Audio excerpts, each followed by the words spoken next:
What is real? How do you define real? How do you know you exist? It is intuitively obvious. Intuition is no proof. What concrete evidence do you have that you exist? Well, I think, therefore I am.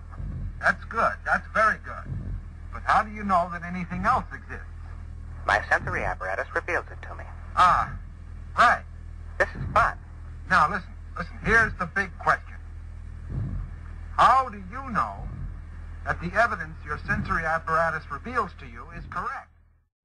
If you're talking about what you can feel, what you can smell, what you can taste and see, then real is simply electrical signals interpreted by your brain.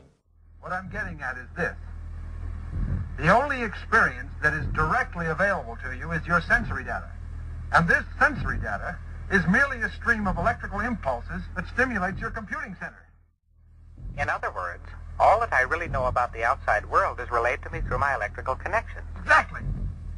Why, that would mean that I really don't know what the outside universe is like at all, for certain. That's it.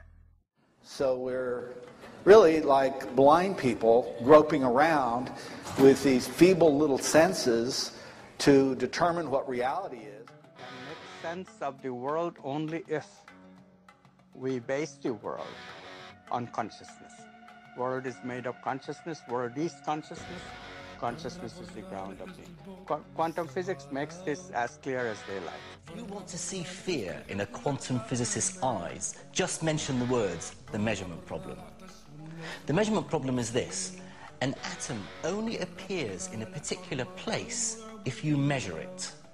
In other words, an atom is spread out all over the place until a conscious observer decides to look at it. So the act of measurement or observation creates the entire universe. Today, a young man on acid realized that all matter is merely energy condensed to a slow vibration, that we are all one consciousness experiencing itself subjectively. There's no such thing as death. Life is only a dream, and we're the imagination of ourselves. And this is exactly what mystics have been trying to tell us for so many years, that the world is an illusion and that the real world and universe is a non-physical.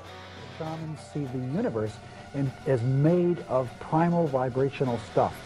And that really tied into my understanding of quantum physics, because in quantum physics we talk about quantum waves, which are vibrations, out of which all matter is eventually is created or emerges.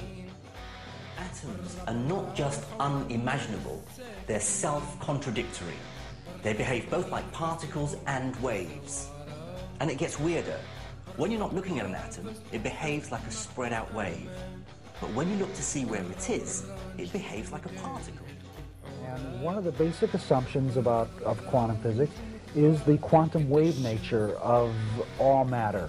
That matter, unobserved, matter on its own, moves and vibrates in waves. But waves of what? Are they water waves? Are they sound waves? Are they electrical waves? No, they're actually waves of nothing. But imagine you're doing music. You need silence to be able to cut it, to make music, to make a beat. If you're making reality, you need space to define the reality in between.